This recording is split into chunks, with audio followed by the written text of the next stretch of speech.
Alors on va voir un cas pratique de prise de mesure au GNSS sur le contrôleur. Alors c'est pas la meilleure configuration parce qu'on a un arbre, deux arbres un petit peu partout, on a des bâtiments, des façades. Et simplement pour vous montrer le principe de prise de mesure. On va regarder sur le contrôleur ici, à l'affichage. Au démarrage de l'appareil, on a le menu démarrer, les données, l'instrument et l'utilisateur. Comme tout projet on va aller sur les données pour créer un job, un nouveau job, c'est-à-dire un nouveau dossier. Dans ce nouveau dossier, on va pouvoir ainsi définir le nom de notre dossier et pouvoir récupérer les données une fois qu'on a, en allant dans Edit données, on pourra récupérer les coordonnées des points qui ont été mesurés. Donc si je crée un nouveau job, je vais l'appeler ST par exemple, ce job-là, ok.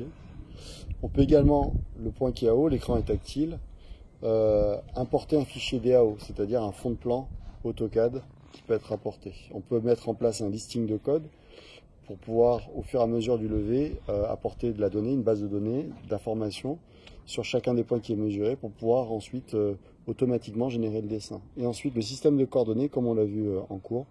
Le système de coordonnées, c'est le RGF93 et la projection qui est utilisée, le CC44 avec la grille correspondante. Ici, c'est celle de la version 2009. On a des informations sur les projections, sur l'ellipsoïde et le géoïde de référence. On va valider, on veut bien travailler en CC44 ici sur notre projet. On revient sur le menu démarrer, OK. Et on va rentrer sur le levé. Alors il y a d'autres programmes d'implantation, de calcul topographique, de projet linéaire pour faire du projet routier. On va aller sur le levé classique. Le menu de démarrage ici, et on voit apparaître l'identité du point qu'on va modifier. On va l'appeler par exemple P1. La hauteur d'antenne est bien réglée pour 1,80 m. Et on a un CQ, c'est-à-dire un contrôle qualité 2D, c'est-à-dire en planimétrie, de 3 mètres et en altimétrie de 4,30 m, ce qui donne un CQ 3D de 5,30 m.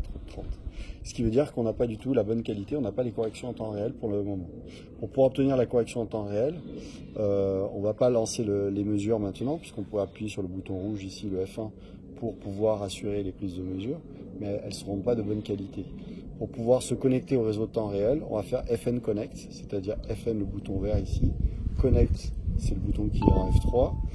On se connecte ainsi à notre antenne GNSS, on est connecté au réseau du GNSS permanent, c'est-à-dire on peut récupérer les données en temps réel. On voit concrètement que le contrôle qualité est passé de 2 à 3 mètres à 3 cm, 4 cm en alti et en planimétrie. Alors la configuration du terrain fait que ici j'ai des effets de masque et la réception est assez mauvaise entre guillemets, mais je reste quand même sur des valeurs de CQ 2D et 3D qui sont de l'ordre de 3 à 4 cm, ce qui est cohérent et qui peut être intéressant pour une prise de mesure. Alors bien sûr, j'aurais tendance à aller prendre un point un peu plus loin pour ne plus avoir ces problèmes de masque et de prise de mesure.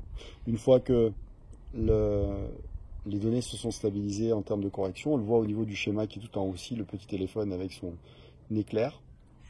On a 22 satellites qui sont ici au niveau des prises de mesure. On lance la mesure ici. Il faut bien penser à buller notre appareil. On a une succession de positions RTK qui sont mesurées, qui permettent d'incrémenter les coordonnées et puis de recalculer la position, d'affiner en fait la position. Le contrôle qualité s'affiche et sera sur le fichier final une fois qu'on aura fait la restitution des mesures. On va pouvoir récupérer à la fois les coordonnées des points, mais également la valeur de qualité de notre point. Une fois qu'on a une vingtaine de positions, on fait stop. Point enregistré. Et on nous indique que le point est enregistré sous l'indice P1. Si on revient sur les infos sur les satellites, on peut cliquer ici sur les satellites et on a le listing des GPS, des satellites GPS, donc américains. On peut aller sur GLONASS, voir la liste des satellites GLONASS. On a également ici les satellites E01, E26, il s'agit des Galileo. Si on va sur l'onglet suivant, on a la position de ces satellites au niveau du ciel. Et l'almanach, en fait, c'est un agenda des satellites en fonction de la date, de l'horaire. Et il faut veiller à mettre à jour ces almanachs pour pouvoir prendre les mesures correctement. Voilà l'ensemble des caractéristiques. Une fois qu'on a pris en place le premier point, on peut circuler, aller sur le deuxième point et prendre une série de mesures successives. Merci de votre attention.